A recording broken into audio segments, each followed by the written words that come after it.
Sure. Yeah, so we are live. Good afternoon, everyone. It's my proud privilege to have with me Mr. Yusuf, who is a Vice President of Emerging Market at Law School Admission Council. As you see me this platform, you will be thinking that I will be speaking about CLAT for that matter, as you recognize me for. But today we will be talking about a much renowned law entrance test. Almost, it has a 70 years old legacy in testing. It's called as Law School Admission Test, LSAT. You know that. I've already taken 2 sessions on LSAT preparation on this platform itself. So one major thing which happened this year and which excited a lot of students when I'm speaking to them, and also to us who were training or are part of university system for that matter, that LSAT will be conducted twice this year. What a golden opportunity. We have named this session as When Opportunity Knocks Twice because it doesn't happen every day. It's once in a while kind of an opportunity that LSAT will be conducted twice in India, and it will allow you to put your best foot forward, as Mr. Yusuf said yesterday in one of the sessions. So, yeah. So I've received a lot of questions from the law school aspirants, and few of them are from their parents as well. First and foremost, let's start with this particular news which is running around, and most of the kids are excited and have a lot of questions pertaining to this. So, what was the idea behind conducting LSAT India 2021 twice? Yeah, so first and foremost, just want to say a good afternoon and welcome to everyone. And thank you so much for joining us for this, what I hope will be a very interactive, informative, and engaging discussion about LSAT India 2021 and all of the, many initiatives that we're doing across not only LSAC Global, but also with a lot of our alliance members as well. So I think the genesis or the catalyst, rather, if you will, for why we decided to offer the exam twice this year, I think quite honestly, it is something that we've been thinking about and wanting to do for quite some time. If you are aware, here in the U.S., we administer the traditional LSAT about 6 times a year annually. And quite frankly, we feel as though that has allowed students here to really prepare themselves with the adequate amount of practice, exposure, and experience that one needs in order to really excel, or like I said yesterday, put their best foot forward, right? I think that because the LSAT India exam is so different from everything else that is in the national sort of testing space, right? So we're very different from the CLAT, from the ILET, from the SLAT, from Christ University's exam, that I feel as though a student really needs to have the right amount of time, practice, right? And most importantly, exposure to it more than once, right? I think there's this urban legend, as I'll call it, that the LSAT India exam is a relatively easy exam, right? And unfortunately, I think that because people think that it doesn't have math or it doesn't have GK or there are no negative markings, so therefore, like I can literally just wake up on a fine sunny Sunday morning, have some, some lemonade or something like that, right? Or and then just walk in and take the exam, right? And then I'm just going to do well because I'm a very bright person. And I can't tell you the number of times bright, intelligent students have walked in and have just been utterly shocked and blown away by the degree of difficulty that they encounter when they enter when they start the test. So for this particular year, we were finally in a position to be able to do it. And, so we are trying it. Quite frankly, we are excited to finally be able to do it. We think that it will drastically change the entire testing landscape, we hope anyway, right? And our plan, quite frankly, is to continue to be able to push, that the bounds of what's we're able to do, what's traditional, what's innovative, what's disruptive, and more importantly, what students need and deserve, right? And I think that, whenever you are trying to allow for more flexibility, you can never go wrong, especially when, a student's life essentially is not necessarily at stake, but definitely their future is somewhat determinant on how well they perform in a particular day. And we all know that as humans, we're not perfect, right? So you could spend a full 2 years in some cases preparing to take the CLAT or something like that. And then you walk in on that day and you're just not feeling like you thought that you would feel, right? And so, yeah, so we're now saying that, look, you have an opportunity to practice for the LSAT India exam, right, through LSAC Law Prep that we just launched the other day. And then now you also have an opportunity to sit for the exam twice, which will allow you, we believe, to do your best work. Yes. So, taking from your answer that we human are not perfect, but it's an entrance examination which I've seen as reliable, trusted, and it's an instrument used by different universities. As a part, I represent Jindal Global Law School, and in terms of admissions, I can say that in the year 2020, when other law entrance examination in our country were slightly, people were confused when they will be conducted, but LSAT happened on time, and the kids were able to join the academic session from the September itself at Jindal Global Law School. So that being said, and also you made a point to that there is no negative marking. So I want to understand what is the vision behind having no negative marking, because whereas in all other entrance examinations which are conducted in our country, in India, there is a negative marking. Yeah, I mean, so quite honestly, I can't even I'm not gonna go too deep into that because so let me just give you the history, if you will, of around the LSAT India exam. Right. So as you know, we are over 70 years old as an organization. We were born out of, the need to provide a level of equality, because it used to be, quite frankly, that similar to India, the US legal landscape was very fragmented in a sense of you had, multiple universities that were given exams. It was all based on your lineage, right, and who you knew.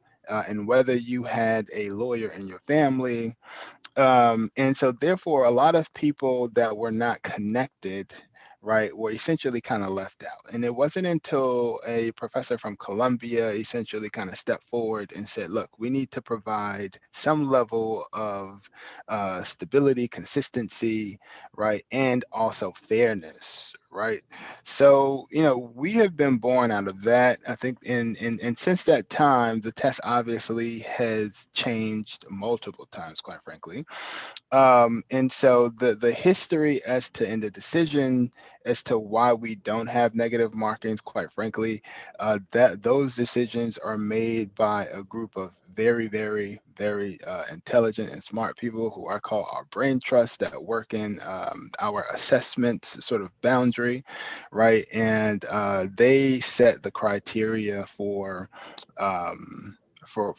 why we do the exam the way that we do it. And I also would like to say just that, the decisions that we make around the test are really, I would say, soaked and steeped in science and research, right? So I'm sure that we have published papers, published research on why we decided to not do any negative markings. I can't say specifically because, quite honestly, that was a decision that was made before I got there. Yeah. Yeah. So that being answered, and I had an interaction with almost 15 to 20 kids this morning before I joined this session. And there's another question which two parents specifically asked me. Let me ask you that. If an aspirant chooses to appear for March administration, but Yep. is not able to sit for test in March, will it have any negative effect on his or her LSAT India score reporting to the colleges? No, of course not. No, Okay. none whatsoever. None whatsoever. I mean, again, I can't say or stress this part enough, right? Our desire is to connect the right student with the right opportunity, the right law school, right? So if a student wants to sign up and for some reason isn't able to take the test on that particular day, right? If they sign up for March and are unable to sit for it in March, then we're happy to actually move them to June if they want to, right? I mean, we have a lot of flexibility in you know, in the way that we work with parents and students. And so what I would suggest that someone in that situation do is to reach out to us via our email address, which I believe is discoverlawindia@lsac.org. And we'd be happy to have that conversation and figure out the right solution for you. Yeah. So if you have not heard that correct, it's available on Discover Law website. Hmm. There's a tab over there, contact us and FAQ. In the contact Yep, us tab, there's an email ID. You can get it from here and get in touch with perfect. LSAT India team. There you So now go. continuing on this particular aspect of score, if an Hmm. aspirant appears in both March as well as in June exam, which Hmm. score will be selected for his or her law school admission? Whichever one gets them admitted. So Okay. it's like it's the highest score, right? Which is I think which is why it's I believe important to if you are going to take the exam to take both uh, test administrations, right? Because you know you want to be able to get admitted on the highest score, right? And so if you take it in March and you do well and you're able to get admitted and you get an offer in March, then quite frankly, you have that proverbial weight off of your back, so to speak, right? And you can transition into you know May into your board exams without the added sort of stress of I also have to now go into this test cycle because if you look at the calendar, I mean it's a pretty gruesome calendar coming into June, right? Quite frankly, and you know I think it just kind of adds stress, unfortunately, onto students and parents because you're finishing up your board exams and then you're going into June. And, so I would say that if you can clear it in March, attempt to clear it in March. Right. And I'm not just saying that because because we're the ones doing the exam, right? I mean, you would think that that I'm biased, and in some ways, I am, but in other ways, I'm just really, I would say, being as honest and as I guess I don't want to say kind, but just this is my advice to students and parents, right? If you know that you have to cross the bridge at some point and you have an opportunity to cross it twice, right? But put it like this, right? If you're on your way to, let's say you're driving to school, right? And at 5 in the morning the bridge is empty, right?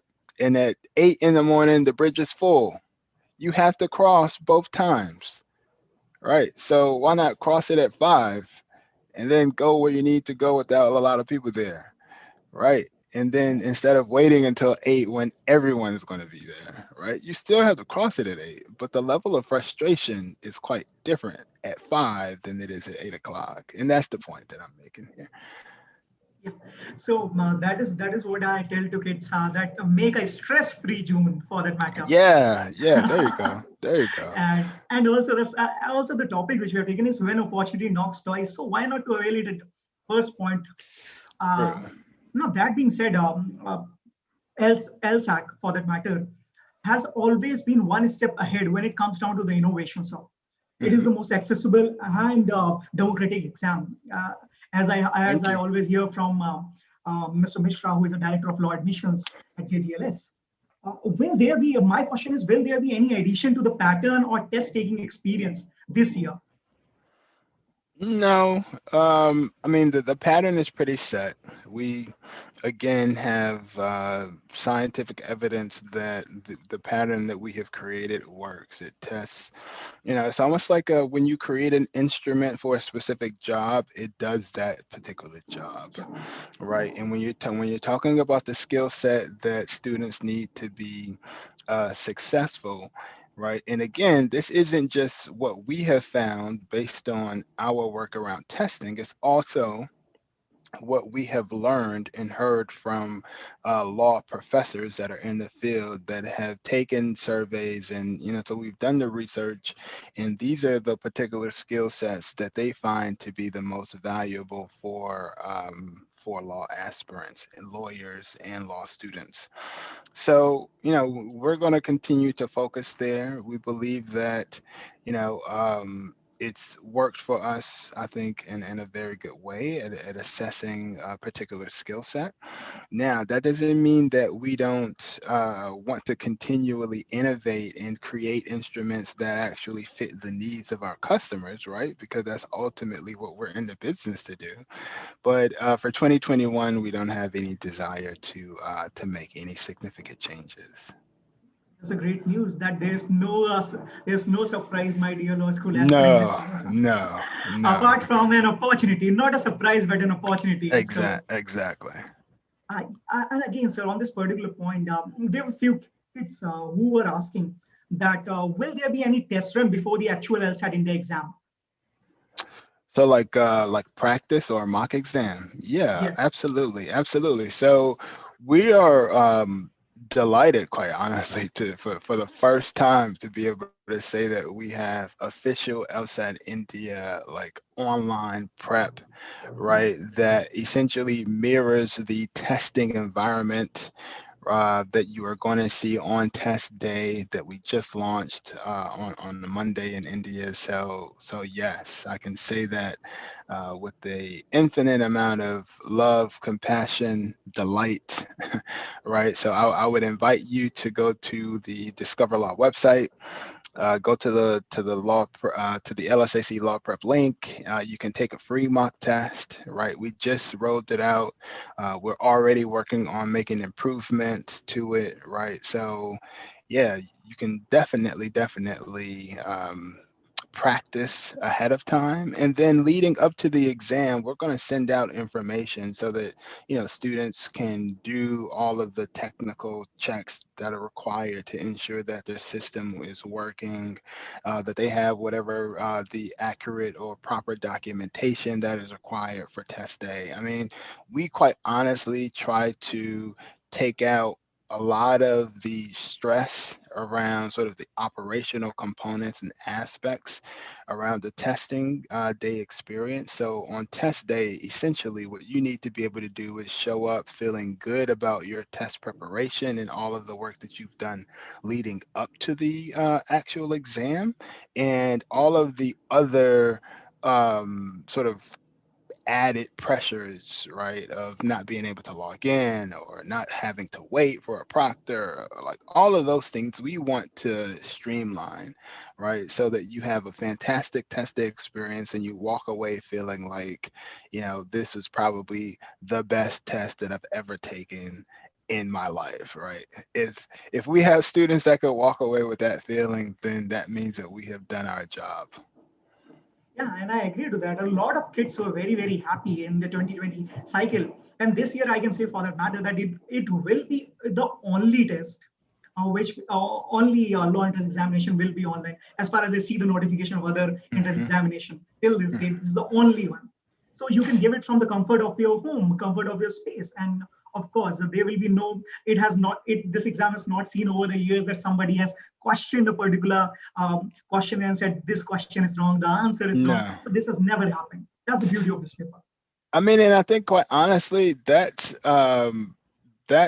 where the legacy comes from, right? I mean, I think what I might need to, I don't want to say tell people or remind people, is that, the Harvards of the world, the of the top 100 law schools in the world, right? Probably 90% of them use the LSAT exam to make admissions decisions every single year, right? And so that's not a legacy that you build on by having, people doubting or questioning or the reliability or the scientific validity of what you're doing, comes into some shaky or unstable ground, right? Like that has to be fortified. It has to have a solid foundation.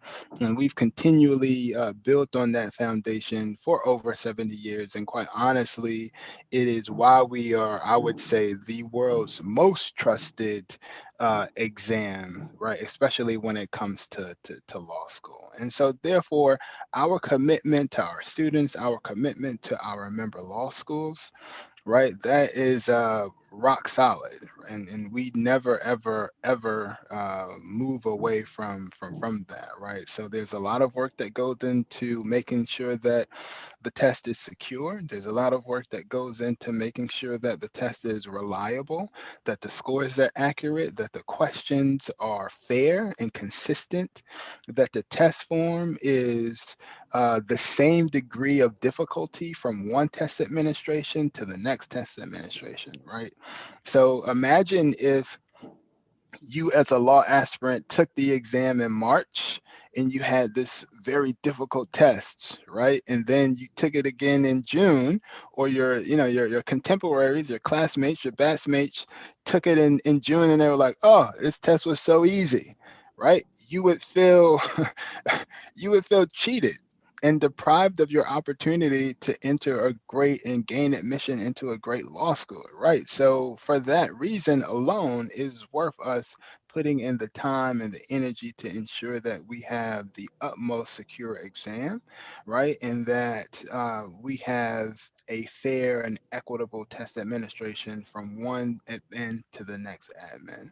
And then I also just want to quickly say that the team puts in, I can't even stress this enough, a tremendous amount of work. And we work extremely hard with all of our member law schools, especially Jindal, right, to ensure that students have all of the information that they need and that they have a quality testing experience. So, Yes, I can completely agree with that. And I remember suddenly in India, one of the law entrance examination by the name of Common Law Admission Test. mhm. Suddenly the pattern changed and there was all demand for LSAT books. People were roaming around, give me the LSAT papers, the critical reasoning is the same, which is now coming into the paper. So I saw that there was a huge demand for those questions. And Mhm. when I saw the kids are preparing and solving those questions, every kid was like too much intrigued into this. Wow, I can do this. This now takes me to think about this. So I particularly love that part where the kids were able to engage with those Mm, questions and mhm. understand the answers and explanation, which is very hard when it comes down to explaining a particular proposition, why it is true, why it is false, when it especially Sure, comes down to the reasoning. sure. Now, that being said, sir, there's another questions. Another question which is coming from a lot of kids. Is Mhm. that does the candidate has to register separately for LSAT March and June administration?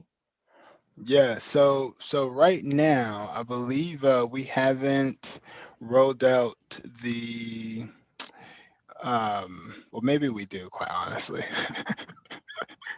Look, so when it comes to operations, I can't say that I know the intricate details of every particular or minute aspect of it, but so right now you can go into our website and you can register for them separately. Yes, you can.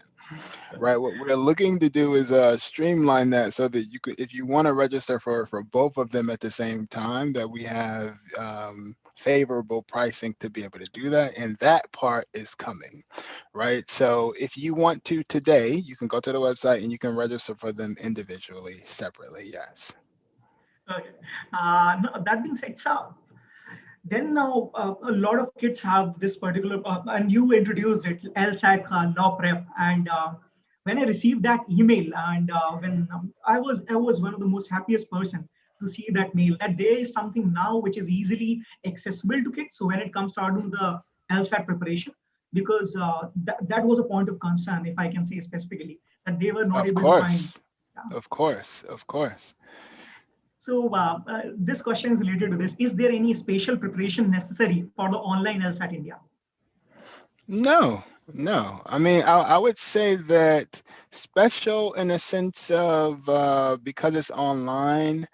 No, special in the sense of you want to get familiarity with the platform so that you aren't, approaching it fresh on test day. Yes, right. And so, which is why I think that the LSAC Law Prep platform is going to be such a game changer for us in so many different ways, because for the first time since we've started administering the LSAT India in 2009, we have a official LSAT India, somewhat comprehensive, not as comprehensive of a library as we want, right, yet, but we're definitely working on it. And so a student now can come in. We have up to 10 forms that we have released to start. The goal is to be able to get up to about 17 forms by June, right? So we will have a very, I believe, a comprehensive library for a student to be able to prepare and practice. And the real benefit of LSAC Law Prep is that this is the same platform that we use to administer the test remotely in, right? So therefore, you're able to really kind of get a feel for what the test day experience is going to be like before you even, walk in to take the test. So it's almost like, if you play a sport, or even if you play chess or play an instrument, right? It's the repetition and practice that improves the skill, right? And what we're testing isn't knowledge, we're testing skill set. So in order for a skill to get improved, you have to practice it, right? And the LSAC Law Prep platform will allow you to practice it in a real, I would say, simulated test day environment. You have the timer, a lot of the features that are similar to test day are there today or are going to get added later. So I would say that, quite frankly, this, cohort of LSAT India test takers probably has the most advantage of any other test taker, for the very reason that we now have LSAC Law Prep, and it's something that I believe will definitely position them to be successful going forward. Yes, and there's an old warrior mantra also: the more you sweat in training, the less you bleed in war. And I like that. yeah, so and getting this kind of an opportunity to test beforehand will be surely an advantage to the law school aspirants. So another question which is being asked, and I'm taking all these questions from kids. Of course, yeah, shoot, So shoot. if a candidate appears for LSAT India this year, how Mhm. long will his or her LSAT India scores be valid? Yeah, so yesterday Yeah, we had a very similar question, right? yeah, And I think what we said was that in the US we have scores that are valid for about 5 years, right? But the Indian context is different in a sense of a law school can only accept a score in the year that you are applying to their institution. So now, what does that mean for 11th graders that are interested in taking the exam, right? So I would say to them, if you want to take it just to practice and get a feel for it, by all means, I would, recommend or even suggest and encourage you to do so.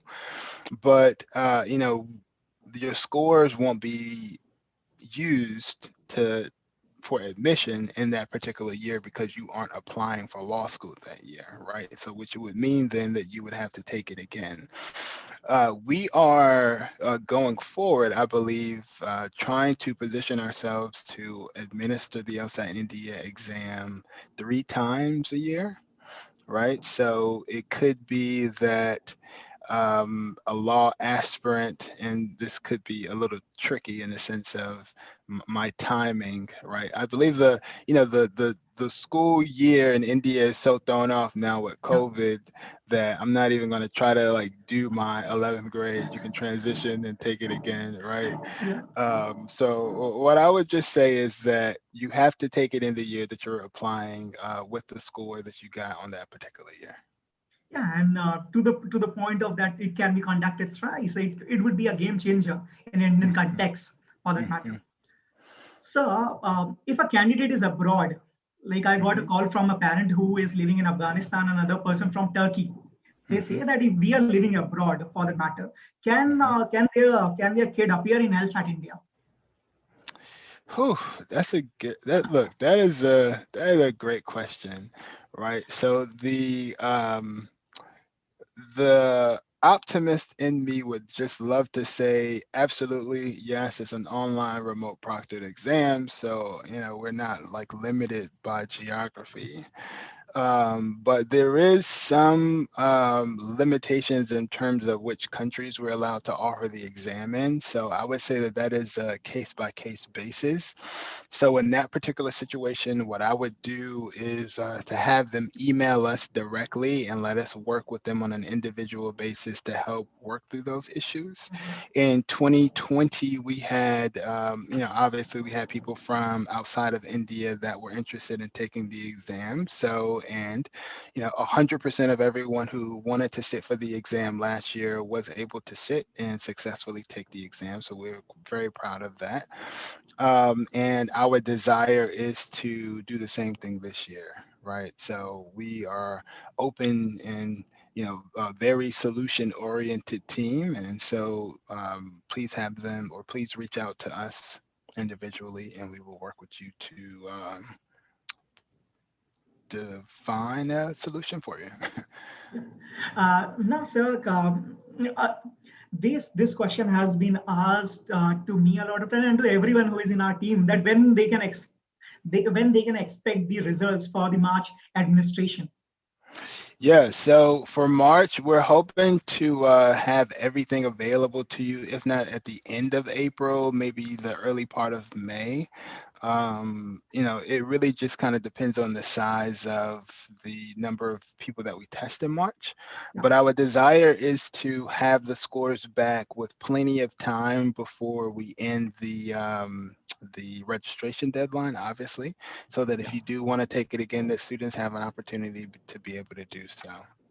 Yeah, and what I can say, what I can tell you is that when we are interacting with the aspirants, there's one thing very positive that now the kids understand the aspect of percentile, the number of people who are giving the exam, and Hmm. how it is important to have that size maintained. And Hmm. most of them want to give in March.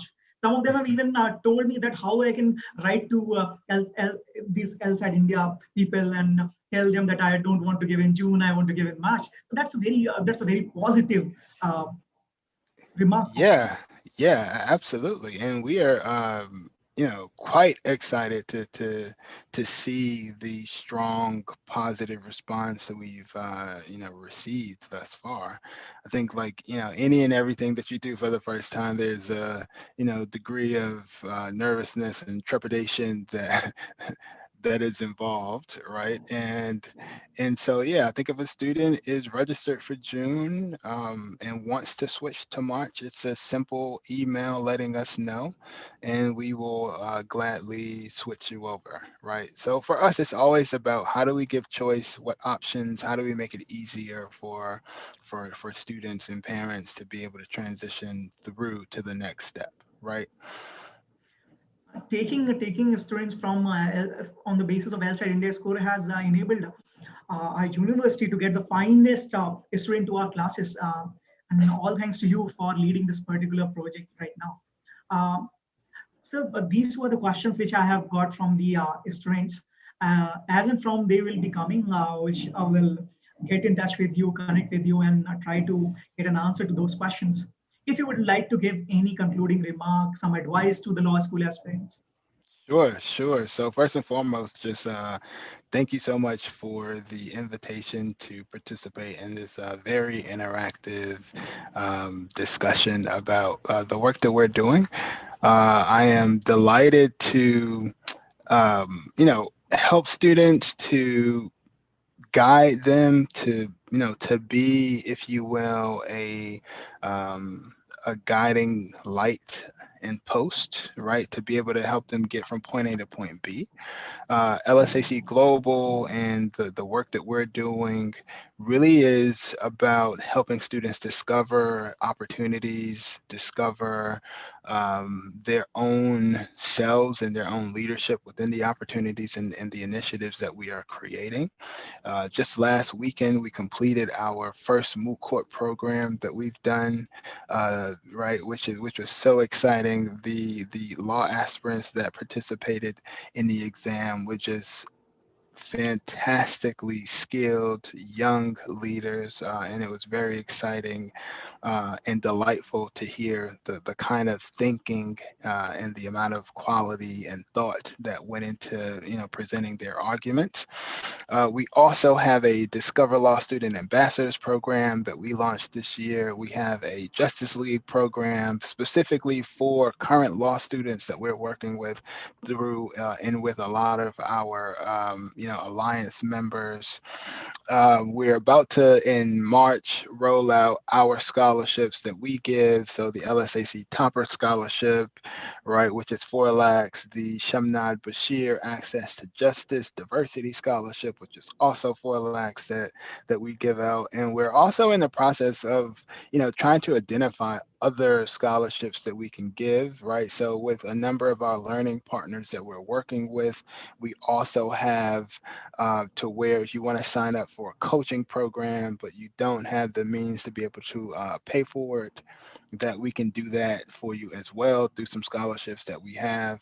A number of the alliance members on the college side also have scholarships available as well. So, what I would say to a student is to obviously you want to position yourself to have as many options as possible, right? So I will, never tell anyone to limit themselves, but what I will say is to explore LSAT India, right? And give us an opportunity and a chance to really help you get from point A to point B. And we are here to be that guiding light for you, and just say thank you, and I look forward to hearing from you, and hopefully we'll have another opportunity to come and do this again. This was quite fun. Thank you so Yeah. much. So I've shared the screen with you, and on your screen it will be Discover Law website, which is open. So you can go to this website, register for LSAT India, and yes, remember that the opportunity doesn't knock twice every time. So Yes, take this opportunity, give LSAT India, give March 1 if possible, and all the very best. Thank you so much, sir, for taking out time and answering to absolutely. these questions. Absolutely. It's Thank my you. pleasure. Thank you so much.